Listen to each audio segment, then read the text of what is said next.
Olá, começa agora o TV Câmara Notícia. A partir de agora você vai saber as principais notícias do Legislativo Pelotense. Na última reunião, a Comissão de Saúde foi até a Sansca da Vila Castilhos para averiguar quais os problemas existentes no local.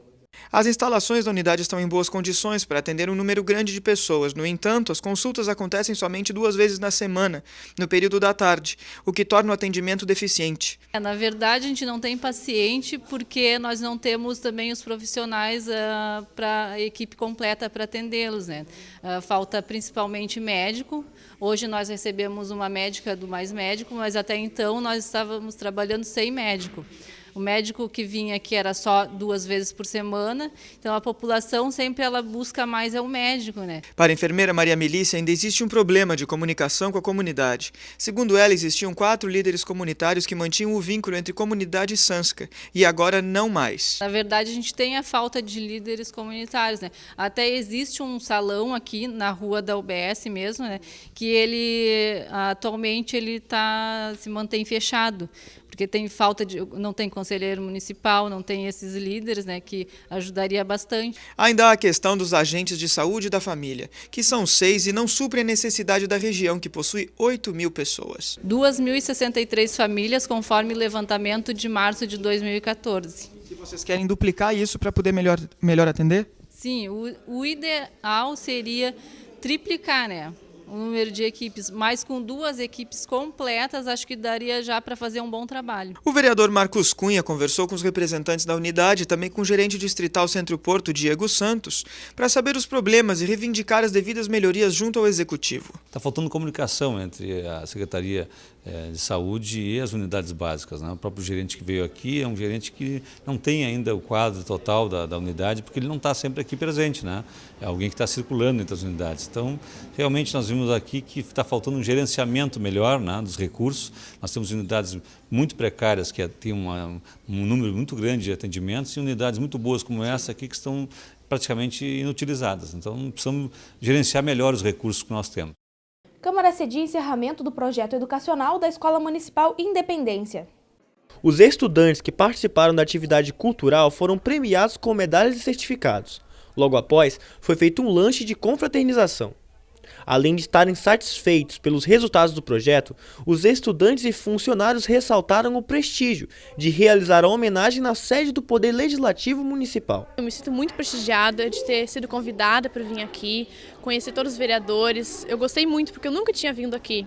Então, eu estou me sentindo muito orgulhosa de ter feito tudo aquilo no colégio, que demorou um tempo, e ter vindo aqui com os meus colegas. Eu me sinto muito feliz, muito orgulhoso, né, muito satisfeito, plenamente realizado por ter realizado um projeto como esse, junto com esses estudantes, junto com aquela comunidade. O presidente da Câmara, Ademar Ornel, e a diretora da Casa, Mariluce Curtis, ambos ex-secretários de Educação, destacaram a importância de projetos desse tipo, além do comprometimento da atual legislatura com o ensino municipal. Porque nós sempre acreditamos que o processo da educação ele tem que ser democrático e participativo, onde os principais protagonistas sejam justamente os alunos e professores. E hoje que nós vivenciamos aqui é justamente isso. Nossa legislatura tem um viés profundo, dedicado à educação. Então, projetos educativos de qualidade como este, principalmente de escolas públicas, nós sempre apoiaremos. Durante a premiação, a direção da escola ainda aproveitou para agradecer à Casa Legislativa por aprovar o projeto que garante um terreno para ampliação da instituição de ensino. Há mais de 12 anos que nós estamos lutando pela compra deste terreno, que sem a compra deste terreno nós já veio verba do governo federal para a construção de uma quadra coberta, que não aconteceu porque não temos espaço físico, e estamos necessitando de salas de recursos e salas de aula, que com a compra desse terreno a escola poderá ser ampliada. Depois de muitas manifestações contrárias e do impasse em torno da possível irregularidade no contrato com a Falcone, o Poder Executivo acata a denúncia da Câmara e suspende o contrato. Desde o início do ano, quando foi assinado o contrato para a realização de consultoria nas escolas municipais, os parlamentares alertaram sobre as irregularidades, que foram levadas pelos vereadores Marcos Ferreira e Marcos Cunha até o Ministério Público. A denúncia foi acatada pelo promotor Jaime Chatiquim, que ajuizou uma ação pedindo a suspensão do mesmo. O Poder Judiciário deferiu a solicitação.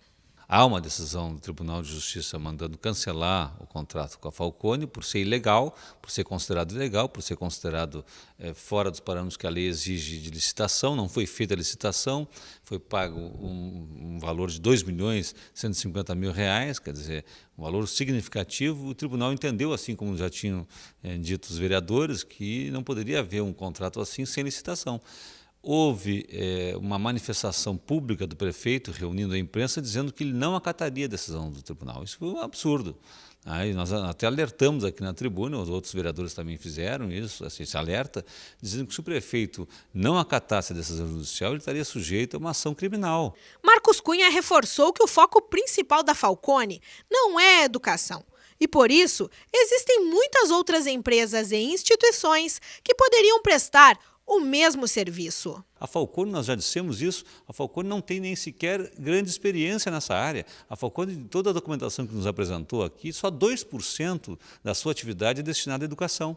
Então não há notório saber dessa empresa para atuar nessa área. Nós temos aqui o IFSU, nós temos a Universidade Federal, a Universidade Católica, nós temos aqui então uma gama de agentes nessa área da educação que poderiam colaborar com o município de Pelotas. Por que não foram buscados essas entidades, esses recursos que nós temos humanos de Pelotas?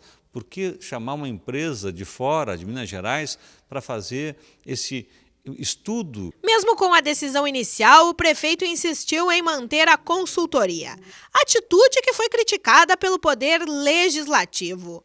Porém, essa posição não durou muito tempo.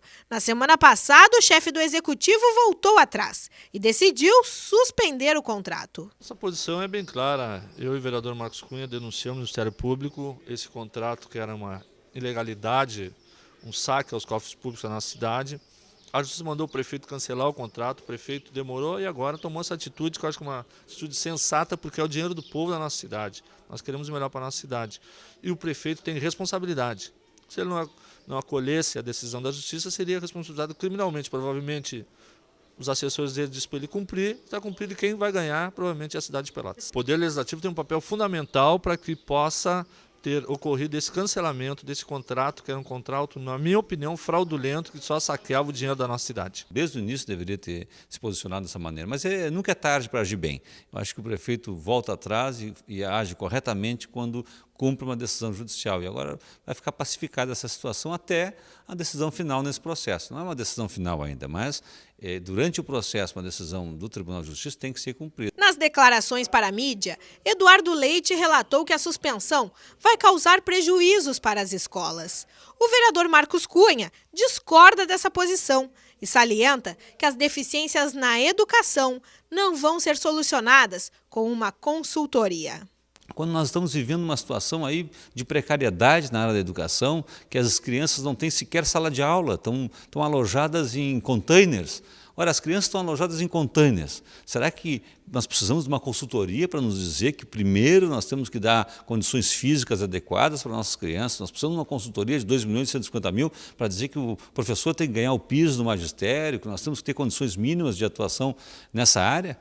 Eu acho que, sinceramente, sim, se colocou aí a carreta na frente dos bois. Se nós quiséssemos pensar aí no futuro, num projeto de educação mais amplo, para fazer uma coordenação melhor, nós tínhamos que ter as condições básicas resolvidas primeiro. Nós não temos as condições básicas resolvidas primeiro em Pelotas.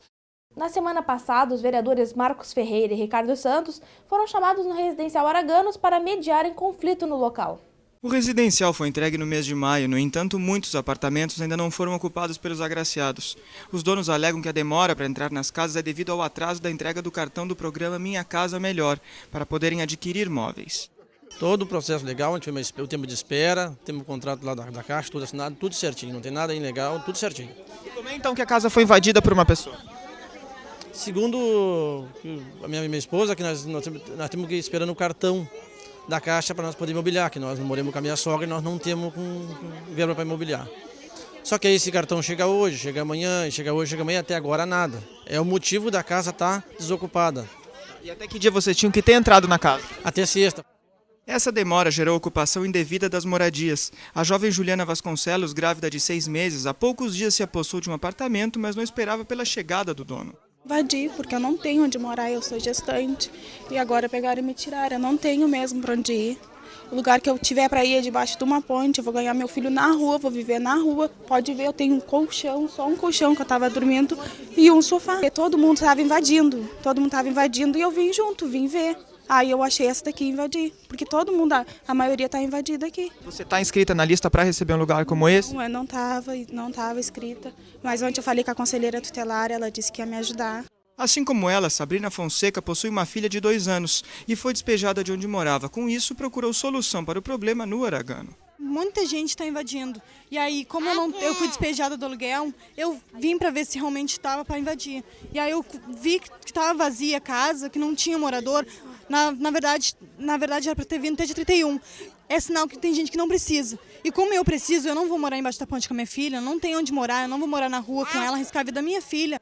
Sem saber de que forma resolver a questão das invasões, o síndico do local entrou em contato com o legislativo, que foi até lá para intermediar a situação.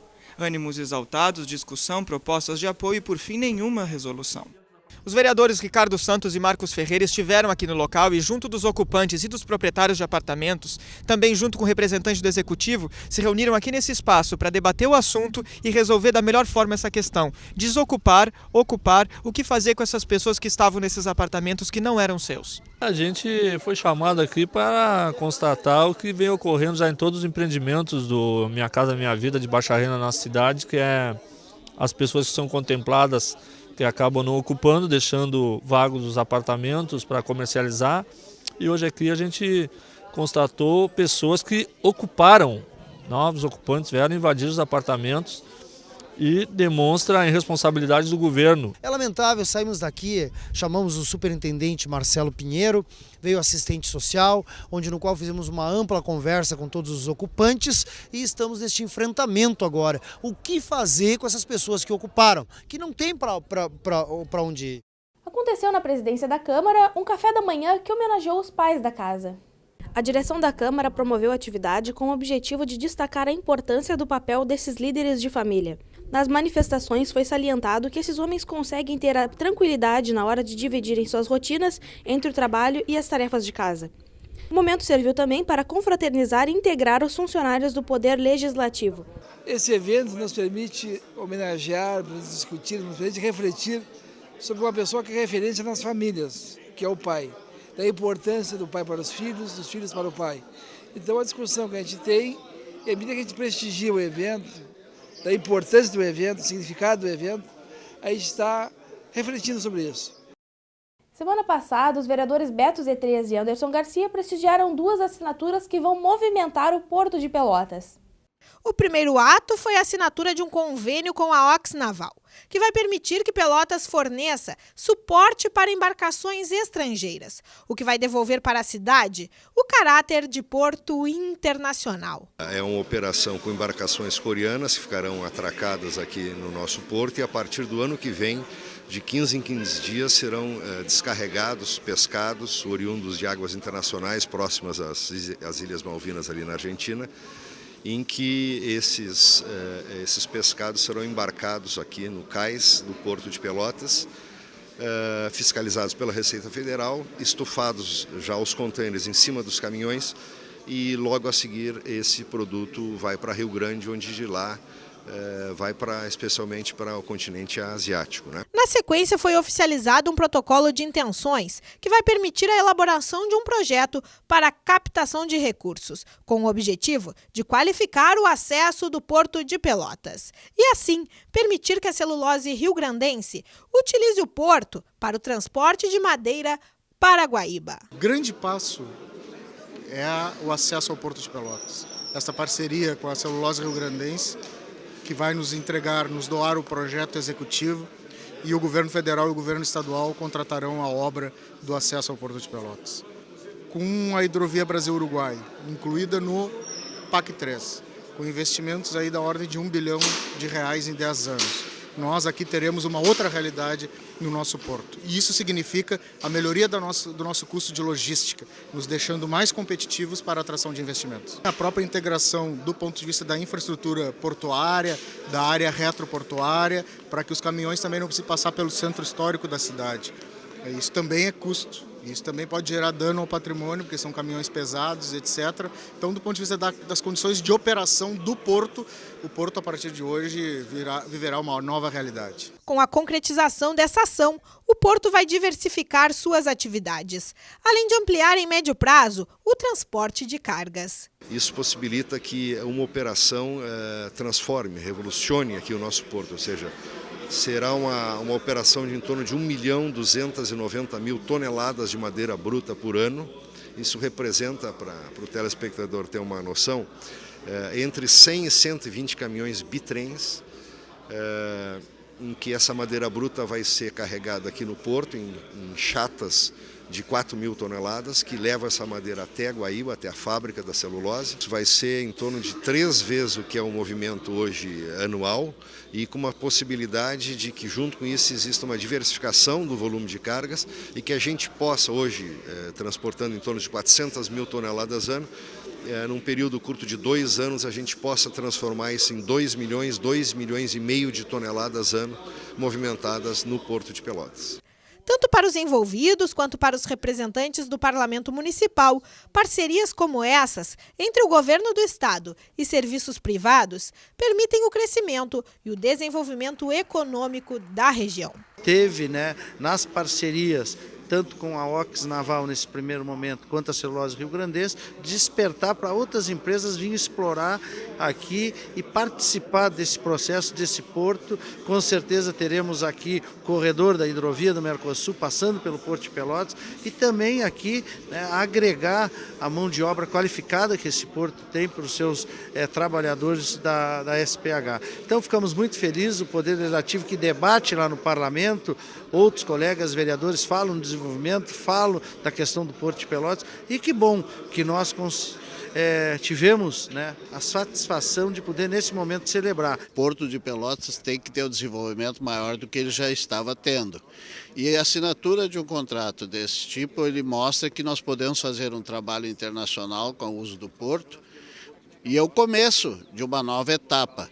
Existe já um trabalho para que a Celulose Rio Grandense também utilize esta área, e isso vai trazer um crescimento para a região, um crescimento para a cidade, dando a devida importância que o Porto de Pelotas tem. Nós temos uma preocupação muito grande em relação à hidrovia do Mercosul, e o Porto de Pelotas vai ser um ponto fortíssimo da hidrovia do Mercosul, haja vista que o acesso da hidrovia ela parte pela Lagoa Mirim e terá que passar por Pelotas em razão do canal de São Gonçalo. O TV Câmara Notícias chega ao fim. Fique atento a mais notícias do Legislativo a qualquer momento na programação.